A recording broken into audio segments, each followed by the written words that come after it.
Alright, I've done a little bit of work on the head, as you can see from that example on the right, and the fact that the eye socket on the right hand side of the face is now open. I'm going to go ahead and show you how I did that, but first I'm going to give you an idea of what I intend to do with this. As you can see here, normally there is no opening right here, so I decided to cut an opening like so with my razor saw. Oh geez, I missed my journal.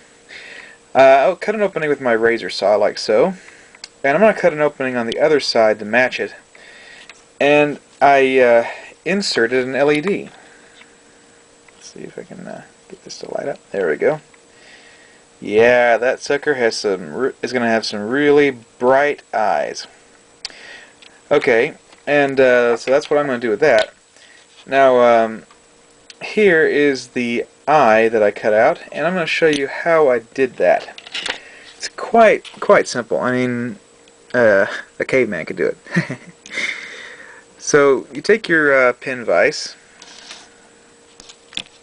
Let me get some better light there. Take your pin vise and poke them in the eye and drill out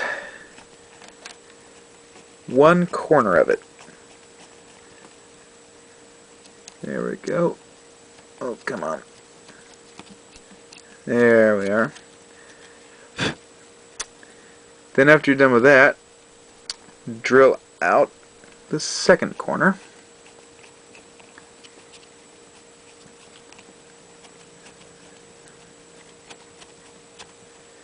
Make sure you angle it toward the center. You don't want to have a hole going straight back from the front of the mask. Once that's done, you take a pair of nippers and you cut out the inside of it, or at least you try to. Or you can take your X-Acto and do the same thing, which I'm going to do. Basically just punch it through. And it's almost clean. It's almost ready to go. Just little finishing touches or so. You want to try and square off the corners as much as possible.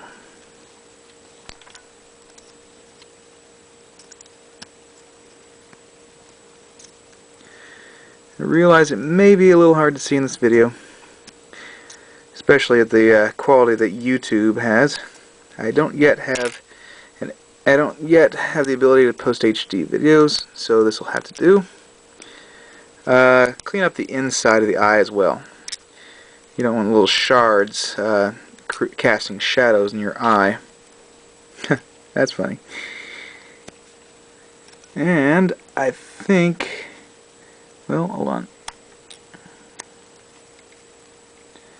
That just about does it. Alright, look at that. Two eyes. And let's just see what it looks like on the head.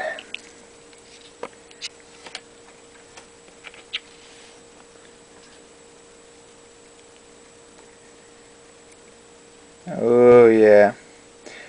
Just like in the movie. Okay, still have to do the other side there now. But, and also, if you'll notice, I really got to work on the light leaks here. Probably by putting foil on the inside of the head and of the mask. But that's how I'm doing the head. Now let's put that aside and go to our arm.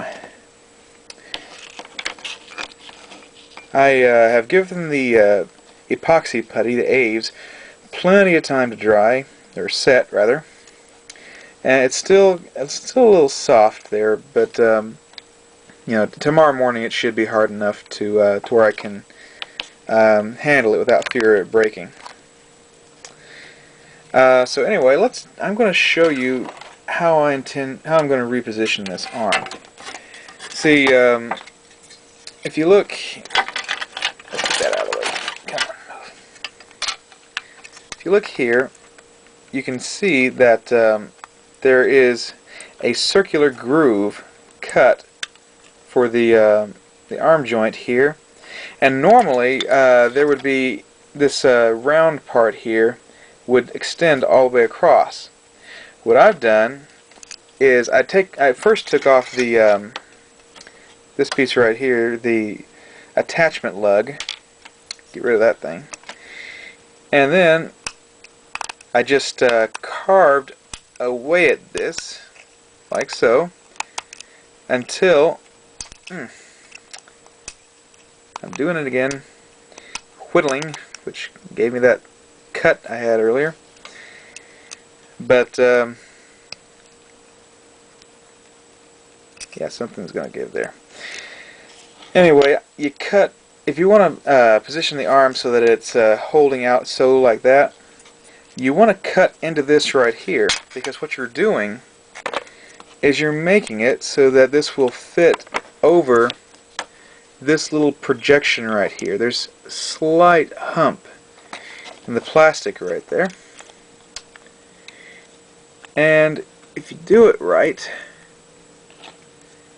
the arm will actually fit. I don't know how easy that is to see. Let me just turn it upside down.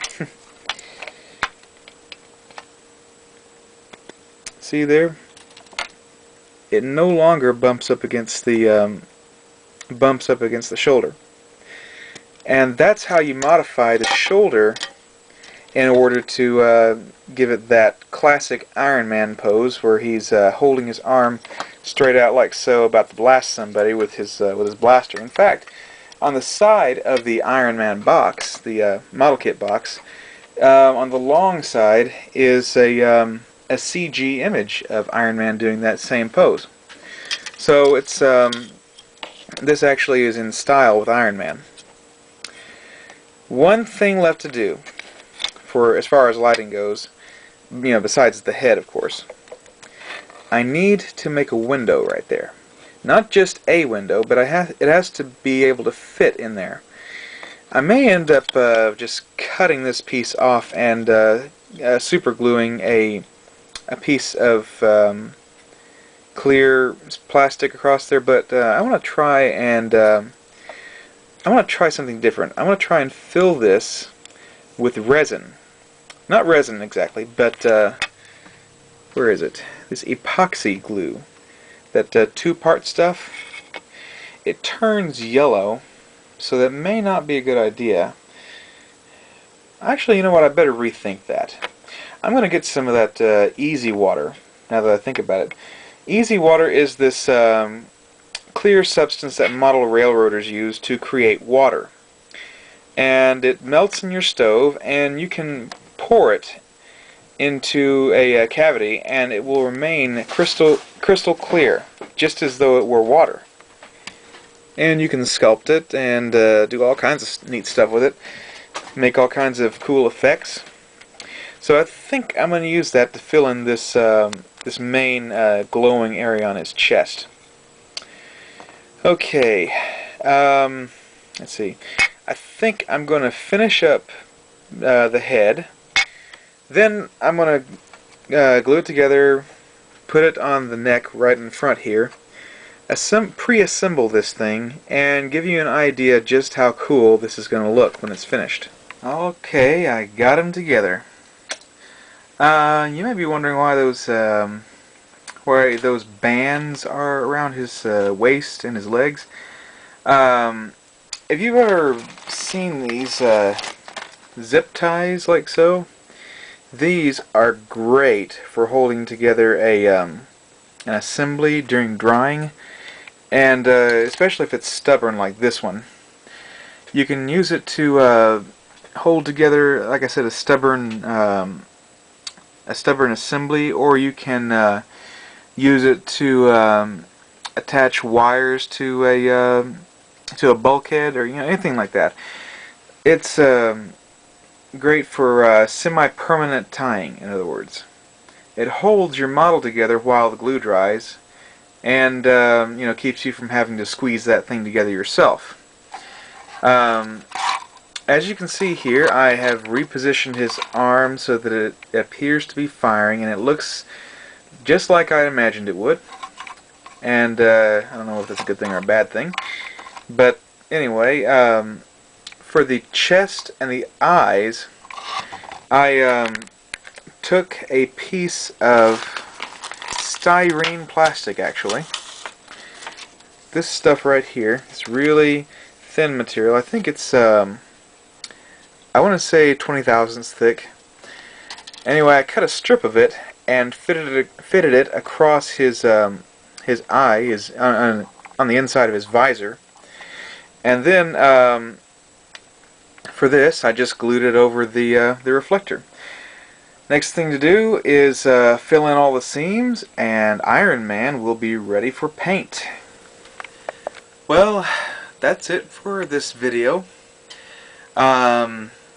The Iron Man will probably be finished in a couple of videos. So, thank goodness, it'll be done by Christmas. For my next video, I'm going to get back to work on the X-Wing, and I will connect up the base, glue that to the bottom of the base to the base itself, and then hopefully get it in a primer coat. So make sure you tune in for that if you're interested in my X-Wing build. And until then, peace out, and may the Force be with you.